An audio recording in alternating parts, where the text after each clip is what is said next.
Welcome to a new edition of the Neon Jazz interview series with jazz bassist Louie Leager of the band Pieces.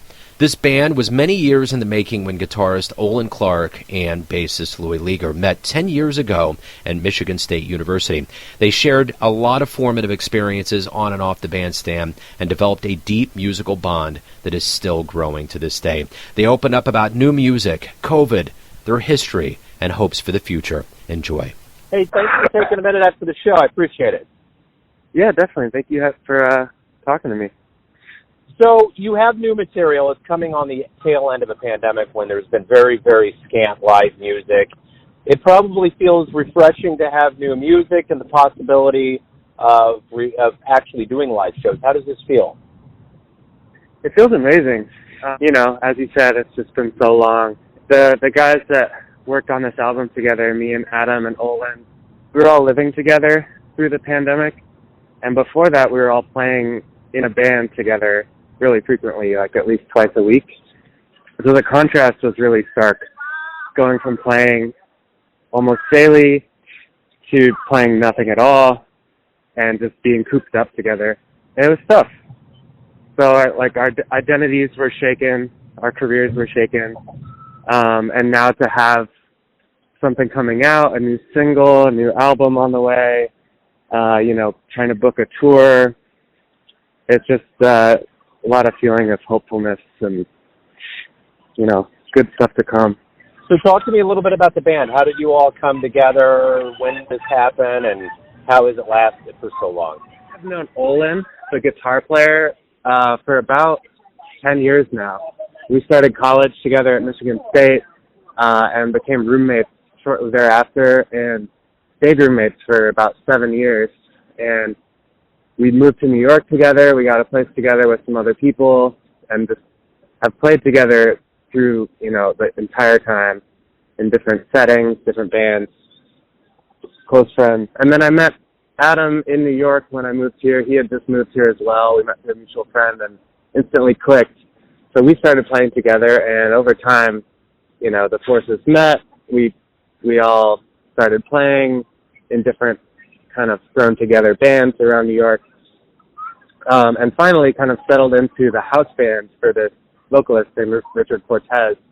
So we were the house trio along with the trumpeter, and Richard was booking all these gigs, so we were working all the time, like I was saying, like twice a week, these bars around the city, and we kind of developed our chemistry that way, in that experiential way.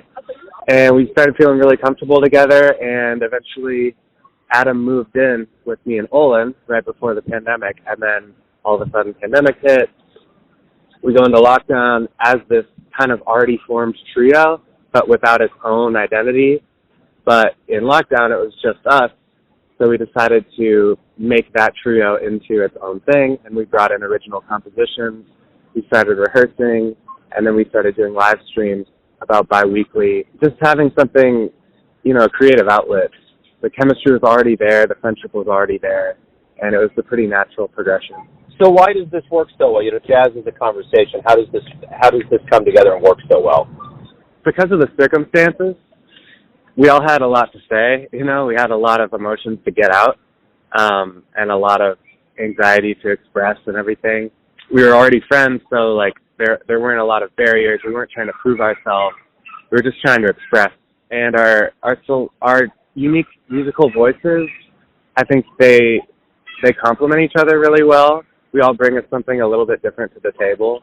Olin brings a little bit more of like a free jazz or avant-garde sensibility that's really rooted in traditional swing as well. And then Adam and I both bring like a really strong kind of hard bop background. I don't know. Sometimes it just works. When we do return to live music, both you and the audience, what do you hope we all realize about the power of live music when we get back? We've been away from it for so long.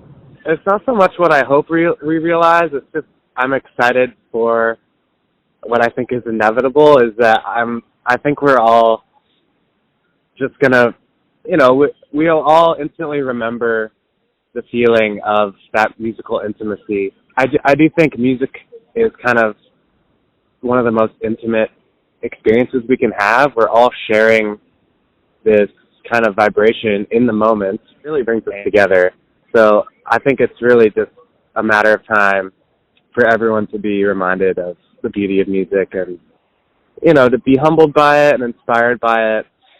And, you know, I think another kind of positive of this thing is that it almost levels the playing field a bit. It's like everyone is struggling, everyone is suffering, and it's not so much about like the best musicians out there or the ones with the most clout or the most gigs, because no one has any gigs.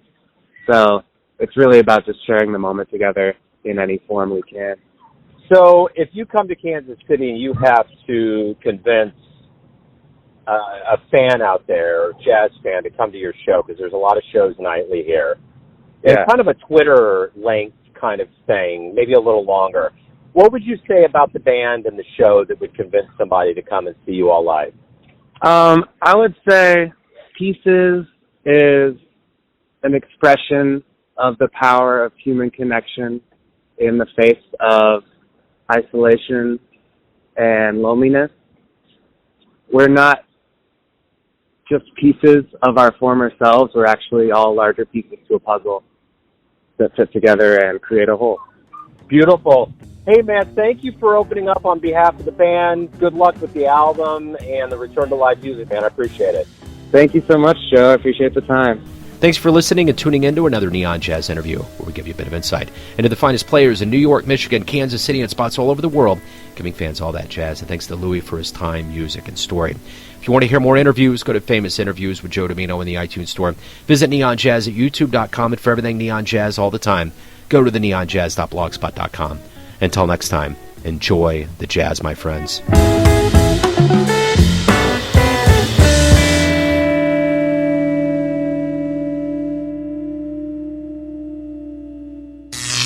Neon Jazz.